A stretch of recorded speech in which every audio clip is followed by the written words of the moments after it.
Hi friends, அஸ்ஸலாமு அலைக்கும். இங்கே பாருங்கள், இந்த பொண்ணு ஐயானை போட்டு அடிக்கிறாங்க. அப்பையிலேருந்து அடிச்சிட்ருக்கா. நானும் மிரட்டி மிரட்டி விட்டுட்டு போகிறேன். போட்டு அடிக்கிறா, காது பிடிச்சி கடிக்கிறா, இல்லாத அல்சாட்டியம் பண்ணிகிட்டு இருக்காங்க பாருங்கள். அடிச்சுட்டு நான் மிரட்டுறேன்னு சொல்லிட்டு அங்கே உள்ளே போய் இந்த ஒரு இது இருக்குது, சாக்கு பை, அதில் போய் மறைஞ்சிக்கிட்டாலாம்.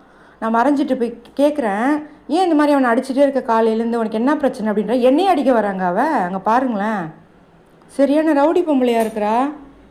தெரியாமல் ஒரு அப்பாவி பையனுக்கு ஒரு ஜோடியாக போய் ஒரு ரவுடி பொம்பளையை போய் வாங்கிட்டு வந்துட்டேங்க நான். ஐயோ, மோசமானவளாக இருக்கிறாங்க பாருங்கள். என்னை அடிக்க வரா பாருங்க. அங்கே பாருங்கள், நான் அடி வாங்கும் போது அயான் அடி வாங்க என்னங்க. அயான்லாம் ஒரு அப்பாவி. தெருப்பூனை வந்து கடித்தாலே கம்முன்னு கழுத்து கட்டிட்டு படுக்கிற ஆள் போட்டு பொலன்னு பொழந்தெடுக்கிறாங்க இந்த குட்டி. இங்கே பாருங்கள், பயந்து ஓடுறான். ஐயோ, பார்க்கவே பாவமாக இருக்குது. குழந்தைங்களோட வாழ்க்கையை நம்மளே கெடுக்கிறோன்றோம்ல, அது இதுதான் போல். என் அயானுக்கு போய் ஒரு ரவுடி பொண்ணை போய் கூட்டிகிட்டு வந்திருக்கேங்க. என் புள்ள மூஞ்சே சரியில்லைங்க பாருங்கள். காலையிலேருந்து அடி வாங்கி